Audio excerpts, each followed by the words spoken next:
My name is Erica Bjorkstrom, and I'm going to go over my lesson plan with you.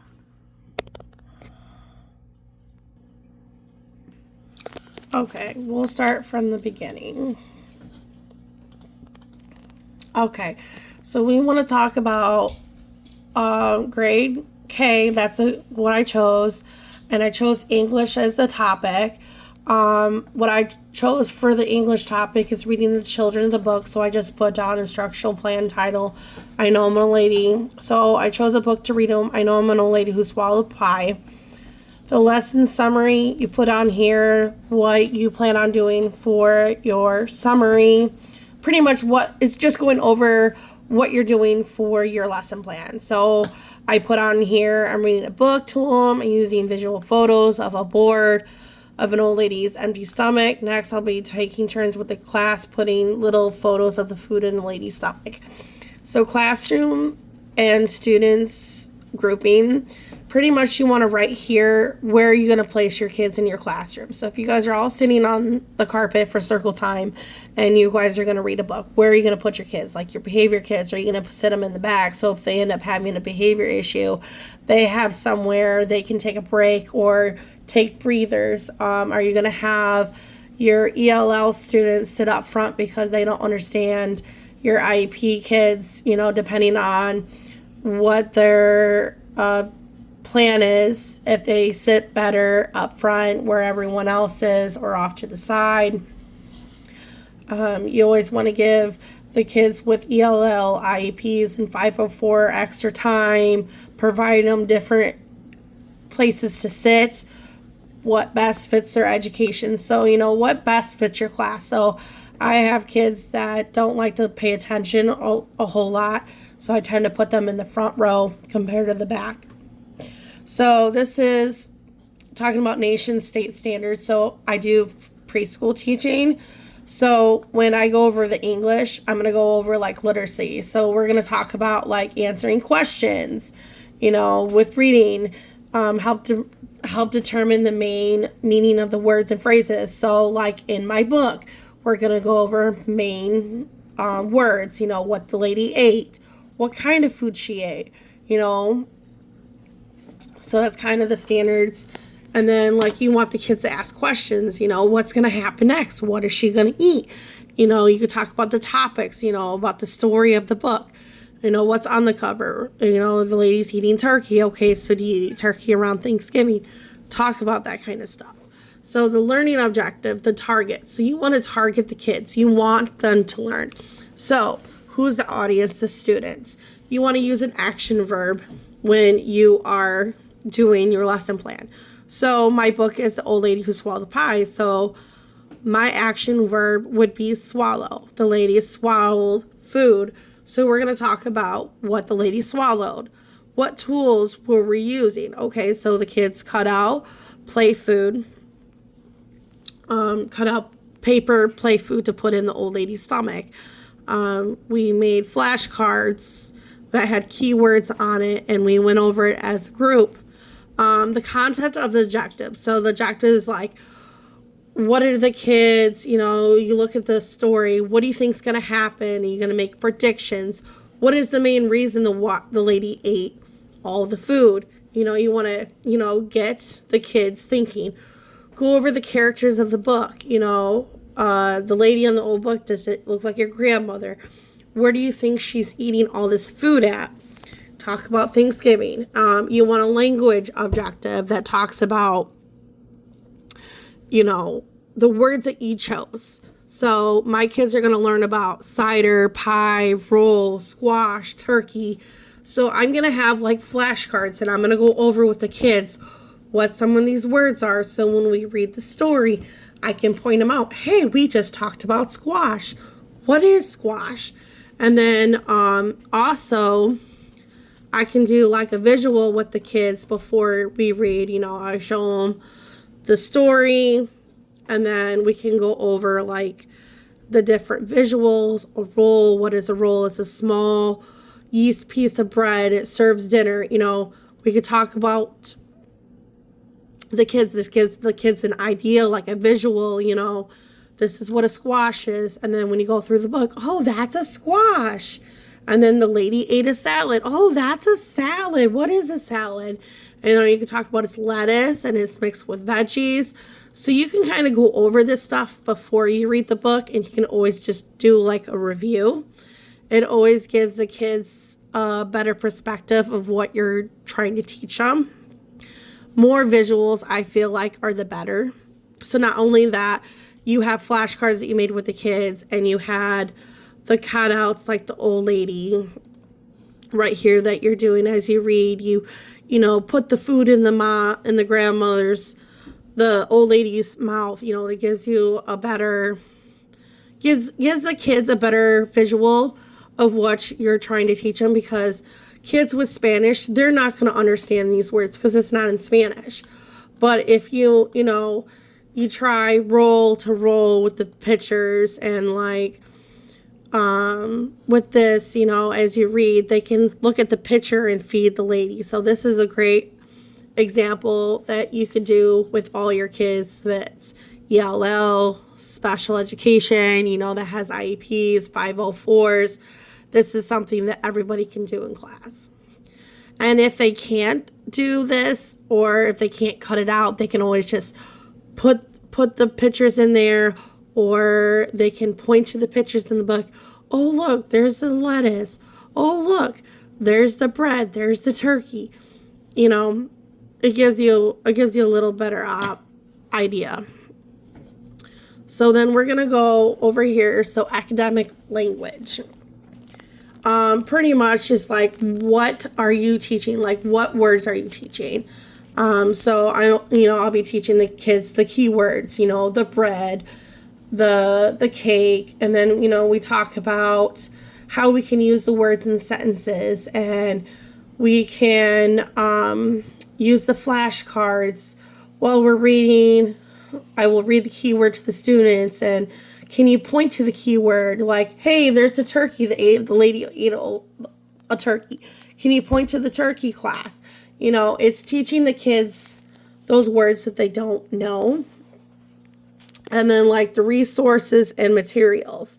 So it's like what you used in your lesson plan. So I used a book, and I had the kids, cut out photos of the little food, and then I used the PowerPoint, and I used flashcards, instructional planning. That's pretty much like if you're gonna have music or movement, you can do like an activity, the kids doing a dancing thing.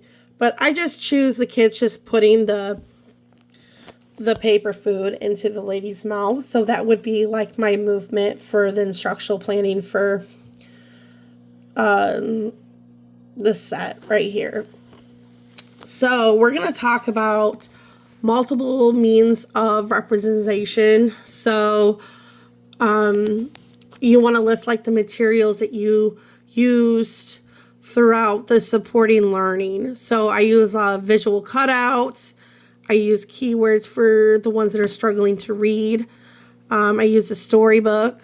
I use a PowerPoint. I use a lot of pictures. How would I group them? I would have the English learners go over the keyword over in the books. I would use visual photos in the storybook to give the students an idea of what the story's about. The students with disability and special need, I would have the gifted kids reread the book. And then if they have extra time, just go over like the photos with them. It's always nice seeing students helping other students. And then like the students that finish early, they can draw a photo of like what the lady did next. They can role play with other classmates. They can sit down and reread the story, or they can come up with an idea what they think the lady will eat next, or they can try to find all the keywords in the book.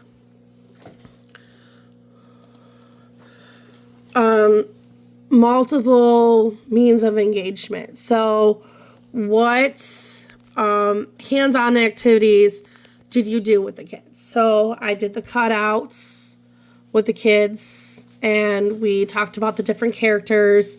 We made predictions. You want to go over the strategy of the book or whatever you're trying to list, describe the activities.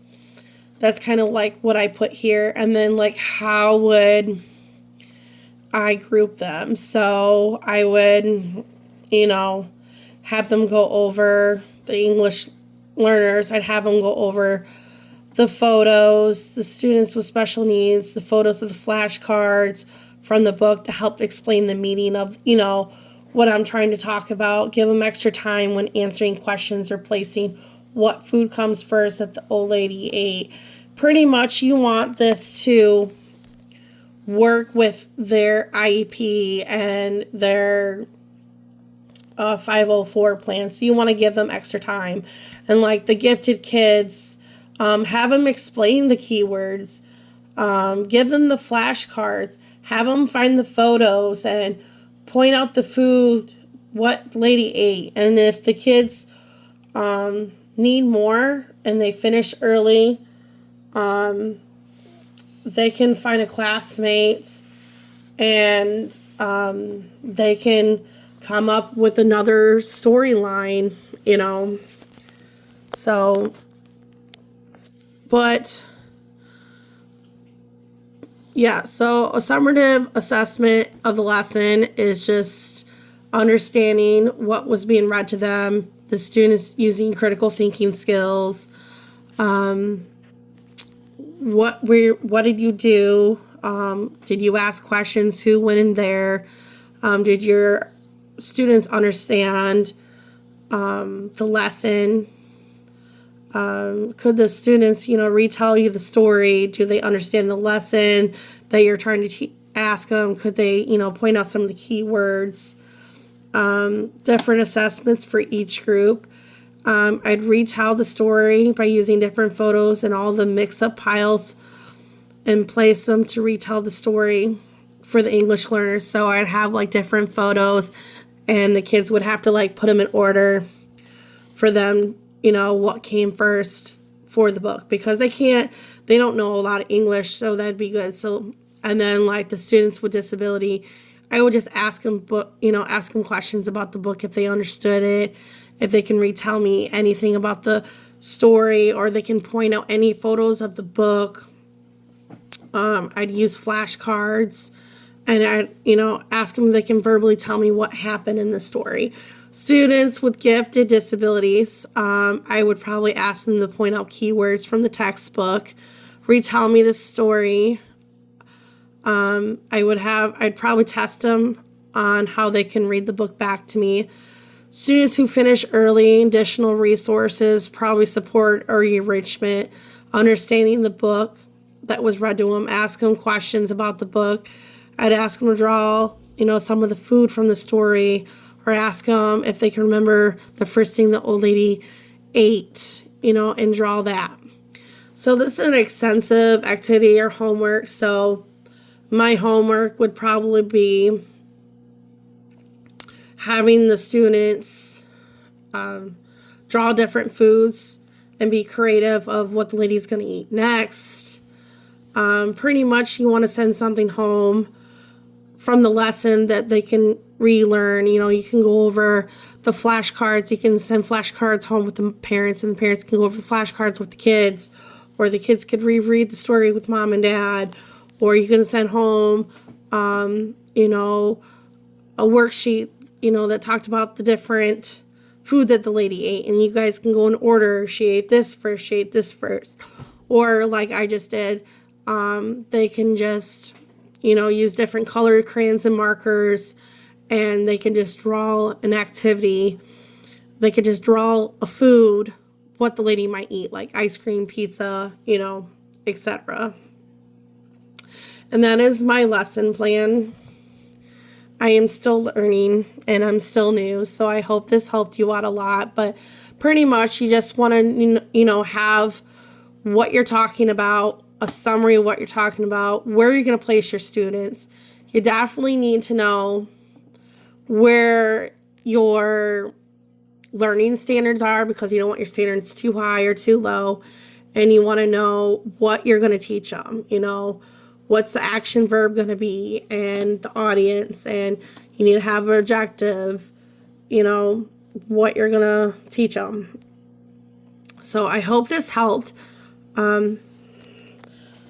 This is it for Erica Bjorkstrom. So I hope you guys have a wonderful night, and thank you.